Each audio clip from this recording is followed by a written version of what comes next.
కరివేపాకు చూసినా, నిమ్మకాయలు, కొబ్బరికాయలు ఏది చూసినా నాకు మా నాన్నే గుర్తొస్తాడు. కొనుక్కోలేనా నేను అనేదాన్ని.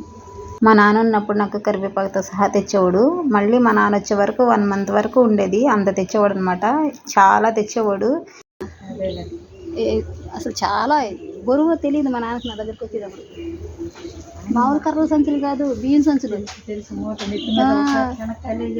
అదే అసలు ఈ కరివేపాకు తోటలో మండలు తీసుకొచ్చేవాడు.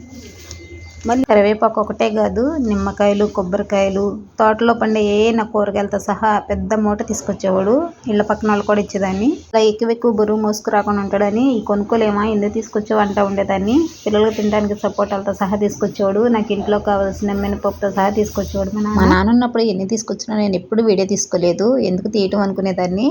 కానీ ఇప్పుడు ఏది చూసినా నాకు మా నాన్న గుర్తొస్తూ ఉంటాడు అనమాట. ఎందుకంటే అంత గుర్తు పెట్టుకొని తీసుకొచ్చేవాడు.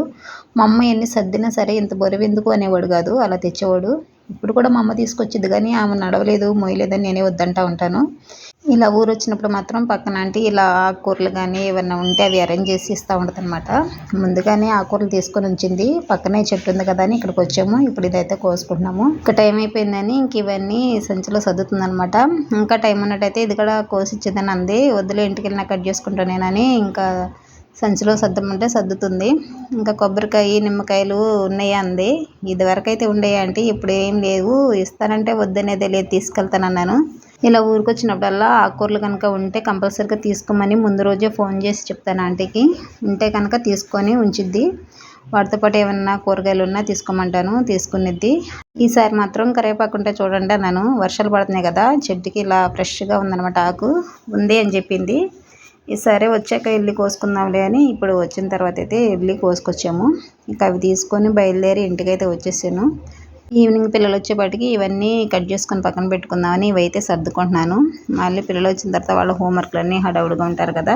ఒకప్పుడు ఇవన్నీ ఎక్కువగా ఉండేవి కదా మా నాన్న తీసుకొచ్చినప్పుడు. అప్పుడు లెక్క ఉండేది కాదు, సర్దుకోవచ్చులే అని అలా పెట్టేసేదాన్ని.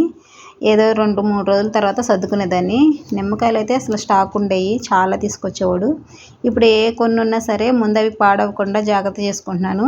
ఎక్కువ ఉన్నప్పుడు వాటి విలువ మనకు తెలియదు, అవి లేనప్పుడే తెలిసిద్ది అన్నట్టుంది ఇప్పుడు నా పని. చిన్నదైనా సరే జాగ్రత్తగా దాచుకోవాల్సి వస్తుంది. చిన్నదైనా పెద్దదైనా దేని విలువ దానిదే. ఈ చిన్న వ్లాగ్ మీకు నచ్చితే లైక్ చేయండి, షేర్ చేయండి, సబ్స్క్రైబ్ చేసి సపోర్ట్ చేయండి.